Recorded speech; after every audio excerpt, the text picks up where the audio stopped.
না না, আমরা চাই না যে কোনো গভর্নমেন্ট আসার পরে আয়নাঘর হোক বা হাওয়া ভবন হোক, এরকম কিছু হোক। পুরো দেশটাই তো হাসিনা আয়নাঘরে রূপান্তরিত করেছিল।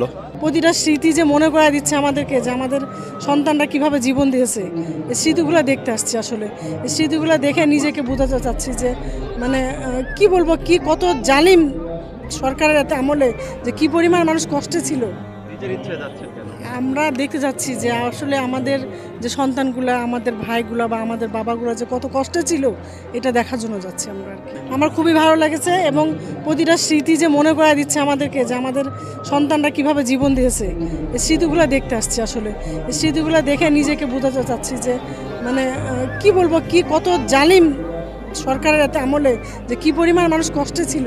জুলাই স্মৃতি বলতে জুলাইয়ের প্রত্যেকটা স্মৃতি মনে করার মতো, ভোলার মতো কিছুই নাই। কারণ হচ্ছে যে আমাদের সন্তানরা যেভাবে জীবন দিয়েছে রাস্তায়, আমাদের ছেলে মেয়ে প্রতিনিয়ত আমরা মাঠেই ছিলাম, আমাদের সন্তানগুলো যেভাবে জীবন দিয়েছে, রিক্সা, বিশেষ করে রিক্সায় যে জাল এটা নিয়ে যাচ্ছে এবং হচ্ছে যে ও যে যাকে থেকে গাড়ি থেকে ফেলে দিচ্ছে, মানে প্রতিটা যে মুগ্ধ তো মানে হৃদয়কে একবার কেড়ে নিয়ে চলে গেছে। মুগ্ধ এভাবে যে চলে যাবে এটা আমরা বুঝতে পারি নাই। আবু সাইদ সবাই আমরা চাই না এটার সৃষ্টি হোক। আমরা চাই দেশকে ভালোবাসতে, দেশের মানুষকে ভালোবাসতে। আর এর পক্ষে যে আছে আমরা তার পক্ষে আছি। আসলে এখানে তো একটা প্রত্যেকে আয়নাঘর বানানো হয়েছে। পুরো দেশটাই তো হাসিনা আয়নাঘরে রূপান্তরিত করেছিল। তো সেই এখানে আসলে পুরো দেশের যে কি অবস্থা করেছিল 17 বছরে, কিছুটা হলেও মানুষ বুঝতে পারবে। যেমন আমি একজন জুলাই যোদ্ধা, আমার পায়ের ভিতরে এখন গুলি আছে, হ্যাঁ।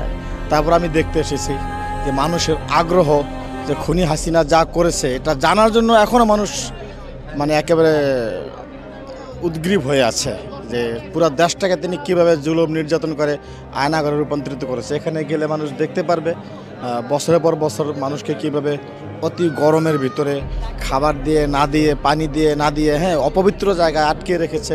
ভালো ভালো মানুষদেরকে ব্রিগেডিয়ার কর্নেল থেকে শুরু করে শিক্ষক ছাত্রকেও বাদ যায়নি। সুতরাং এই জায়গাটা আমি মনে করি এখান থেকে শুরু হয়ে পুরো বাংলাদেশে ছড়িয়ে পড়বে এবং হাসিনার যে নৈরাজ্য এই আয়নাঘরের মাধ্যমে মানুষ জানতে পারবে এবং যুগের পর যুগ এটা বেঁচে থাকবে ইনশাআল্লাহ।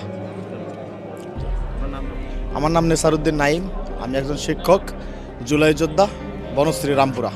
আজকে এই যে একটা আয়নাঘর আজকে দেখতে পারতেছি, আমরা ওই আয়নাঘর নামক নামটাই আমরা জানতাম না। যদি 24-এর এই গণঅভ্যুত্থানে এই স্বৈরাচার নামক হাসিনা যদি আজকে দেশ থেকে না পালাইতো, তো আমরা সাইমুম শিল্পী গোষ্ঠীর মাধ্যমে আমরা এই আয়নাঘর প্রদর্শনী, এটা যাতে করে আমরা প্রতি বছরে এই প্রদর্শনীটা আমাদেরকে দেখানো হয়, যাতে বাংলাদেশ ভবিষ্যৎ যাতে কোনো ফ্যাসিস্ট তৈরি না হতে পারে।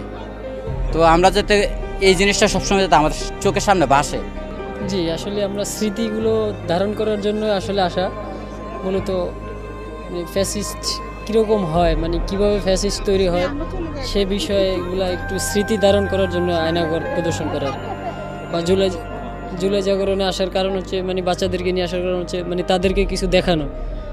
এর এই যে আবু সাইদের স্মৃতি, মীর মুগ্ধ, তারপর হচ্ছে বিভিন্ন যে আওয়ামী লীগ ছাত্রলীগের যে সন্ত্রাসীরা মানে ছাত্রদের উপরে হামলা করছে, ওগুলা দেখানো হচ্ছে, দেখতেছি খুব ভালো লাগতেছে আর কি। না না, আমরা চাই না যে কোনো গভর্নমেন্ট আসার পরে আয়নাঘর হোক বা হাওয়া ভবন হোক, এরকম কিছু হোক। এটা আমরা জনগণ হিসেবে চাই না।